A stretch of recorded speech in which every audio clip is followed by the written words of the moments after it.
Next நம்ம பார்க்க போகிறது வந்து கம்பு புட்டு. கம்பு ஊற வச்சுருக்கேன், நைட்டெல்லாம் ஊற வச்சு இப்போ காய வச்சுருக்கேன்.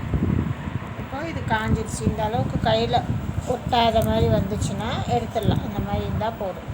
பக்குவம் நம்ம புட்டு மாவுக்கு காய வைப்போம் இல்லையா, பச்சரிசி, அதே மாடல் தான். இப்போ இதை எடுத்து மிக்சியில் போட்டு நம்ம அரைச்சிக்க வேண்டியது.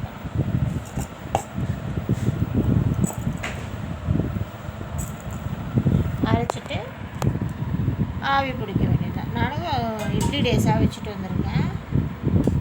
ஸ்டீம் ஆகிறதுக்கு ஆனோடனே இதை அரைச்சிட்டு போட்டுட்டா கம்பு புட்டு ரெடி.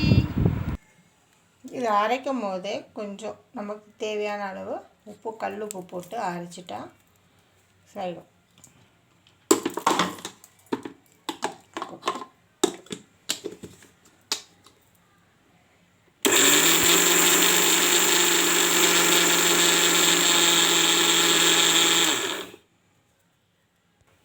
இதில் ஸ்டீம் பண்ணியிருக்கோம். நல்லா புட்டு துணி வச்சு நல்லா கவர் பண்ணிவிட்டு 10 to 20 minutes வெந்துருச்சுன்னா நல்லா ஸ்மெல் வெளியில் வரும்.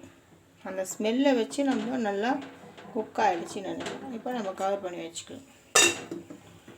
இதை ஃபஸ்ட்டு போட்டோம் இல்லையா, அப்படி பணியாரம் ஆகிடுச்சு.